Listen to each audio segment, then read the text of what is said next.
En aquella noche, cuando el océano Caribe yacía tan negro como el cristal, sucedió algo que sacudiría al mundo del contrabando. Una única lancha rápida, cargada con 2 toneladas de cocaína, surcaba la oscuridad a 50 nudos. Pero, ¿cómo pudo la Marina de los Estados Unidos saber exactamente cuándo y dónde aparecería? ¿Por qué desplegaron de inmediato un avión de reconocimiento, un destructor y un Seahawk, solo para una única embarcación? ¿Y qué poder invisible tenía a los contrabandistas ya en el punto de mira? Sígame, porque solo cuando comprendamos cómo comenzó esta caza, se reconocerá la verdadera dimensión del golpe inminente. Cuando las primeras pistas llegaron a los analistas estadounidenses, inmediatamente notaron una ruptura en el patrón familiar del cartel de Sinaloa. Las antiguas rutas a través de camiones que se abrían paso por terrenos difíciles, o a través de pequeñas aeronaves que aterrizaban en pistas selváticas ocultas, parecían de repente agotarse. En su lugar, surgieron informes de nuevas rutas que no eran por tierra ni por aire, sino por mar, y con embarcaciones construidas no para el camuflaje, sino para la velocidad pura. Estas lanchas rápidas, esbeltas y largas, contaban con una enorme potencia de motor, 2 motores fuera borda con una fuerza casi inhumana, y surcaban la noche en silencio, sin luces, sin radio, sin señal. En los radares, aparecían solo como ecos fugaces, tragados por el ruido del mar, poco más que una sombra en la oscuridad. Pero su ligereza fue a la vez su perdición, porque los contrabandistas se habían confiado únicamente en su velocidad, y pasaron por alto que el verdadero enemigo ya no acechaba en el agua, sino en el cielo. Mientras ellos creían ser invisibles, su calor ardía lo suficientemente fuerte como para ascender como un faro para los sensores aéreos modernos. Lo que los miembros del cartel vieron como una jugada inteligente era en realidad el momento en que se dirigían directamente a una red preparada. Muy por encima del oscuro Caribe, un P-8A Poseidón flotaba, su radar escudriñando incansablemente la negra superficie del agua. Entonces, apareció en la pantalla un eco, largo y estrecho, inusualmente rápido, completamente atípico para un pesquero. Cuando la tripulación cambió los sensores, la imagen infrarroja mostró 2 puntos brillantes en la popa, potentes motores fuera borda que ardían tan calientes y constantes que cualquier duda se disipó. El perfil coincidía exactamente con una lancha rápida, una de esas embarcaciones de contrabando veloz construidas únicamente para transportar grandes cargamentos de cocaína por rutas marítimas remotas. El Poseidón utilizó sus sistemas de radar y cámaras de alta resolución para poder seguir el objetivo en cualquier condición meteorológica. Mientras los contrabandistas creían que la noche los protegería, el avión proporcionaba datos nítidos sobre el rumbo, la velocidad y cada mínima corrección de curso. Minutos más tarde, las coordenadas calculadas se transmitieron a las fuerzas de intervención marítima, que ya estaban en alerta, porque el mayor desafío no era descubrir la pista, sino acorralar una embarcación que podía cambiar de rumbo en cualquier momento y desaparecer al amparo de las líneas costeras. Pero con cada nuevo paquete de datos desde el aire, el cerco se cerraba. El Poseidón había convertido una extensión de agua infinita en un mapa preciso. A partir de ese momento, la lancha rápida ya no era una sombra en el radar, sino un objetivo marcado en un corredor cada vez más estrecho, y la caza en alta mar comenzó definitivamente. Cuando llegaron las coordenadas del Poseidón, el destructor de misiles guiados USS Winston S. Churchill ya surcaba el Caribe nocturno, poco después de las 3 de la madrugada, a esa hora en que el mar parece infinito y silencioso. La atmósfera en el centro de mando cambió drásticamente. El rumbo se ajustó, la velocidad aumentó y se dio la orden de despegue inmediato del MH-60 Seahawk. Lo que había comenzado como una misión rutinaria se transformó en un abrir y cerrar de ojos en una operación precisa de interdicción de drogas, tal como se documenta en los informes de la Guardia Costera de Estados Unidos desde hace años.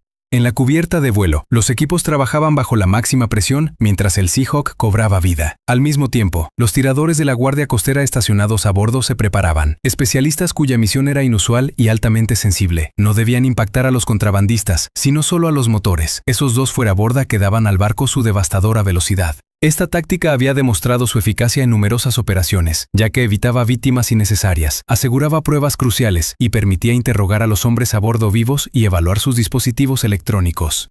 Mientras tanto, en el mar se formaba una formación silenciosa pero letal. El Poseidón giraba en círculos a gran altura sobre el agua, mientras las lanchas rápidas de la Guardia Costera se acercaban por los flancos y el destructor bloqueaba el paso frontal. Se creó un corredor invisible, una jaula de acero, velocidad y paciencia que se cerraba lentamente. Los contrabandistas, aún convencidos de su invisibilidad, hacía tiempo que no tenían vía de escape. La oscuridad se cernía pesadamente sobre el mar cuando el MH-60 Seahawk descendió repentinamente desde su posición alta y silenciosa. El remolino de su rotor azotó el agua mientras el helicóptero se dirigía en un ángulo pronunciado hacia la lancha rápida en movimiento. Para los contrabandistas no hubo un momento de advertencia. Primero el sordo rugido en el aire, luego el destello cegador de los faros infrarrojos que cortaron el esbelto casco del barco como un cuchillo en la oscuridad. Dentro del Seahawk, los francotiradores se prepararon. Su objetivo no era la tripulación, sino los 2 motores fuera borda, el origen de toda la velocidad y la base de todo el plan de contrabando.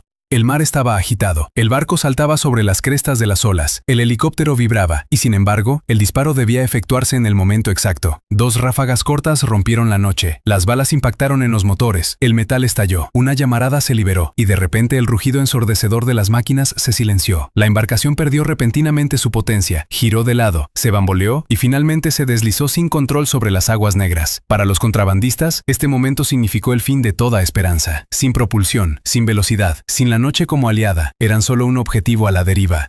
Mientras el Seahawk permanecía tranquilamente sobre la escena, las lanchas de la Guardia Costera surgieron de la oscuridad, sus focos cortando las últimas sombras. Los hombres a bordo de la lancha rápida sabían que cualquier resistencia se había vuelto inútil. La trampa, formada por el aire, el radar y una sincronización perfecta, se había cerrado definitivamente. Cuando las últimas crestas de espuma se asentaron, los cúteres de la Guardia Costera se acercaron cautelosamente a la lancha inmovilizada. 2 hombres permanecían a bordo, exhaustos, sin resistencia, cuando los agentes los detuvieron. Bajo la tenue luz del amanecer, los investigadores confirmaron finalmente lo que los sensores ya habían revelado. Unas 2 toneladas de cocaína pura yacían densamente empaquetadas en el casco, una de las mayores incautaciones de las operaciones caribeñas recientes. Poco después, la embarcación dañada fue hundida con cargas explosivas para que la ruta permaneciera definitivamente cerrada. Pero el verdadero valor de la misión no residía en las drogas, sino en el material digital que llevaban los contrabandistas. Teléfonos, dispositivos GPS, chats cifrados y datos de navegación revelaron una estructura muy ramificada de cadenas de suministro, puntos de contacto e instrucciones. En pocas semanas, esta información condujo a nuevas detenciones, registros e incautaciones en varios países de Centroamérica. La operación demostró que las intervenciones precisas, la recopilación de pruebas y la detención de los implicados vivos pueden no solo perturbar una red, sino desmantelarla desde la raíz.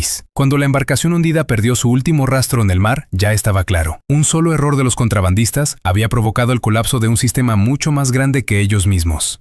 Este operativo nocturno demostró cómo la paciencia, la tecnología y la precisión pueden transformar una ruta invisible en un golpe decisivo. Si deseas saber más sobre estas operaciones ocultas, suscríbase al canal, deje un comentario y dé un me gusta a este video.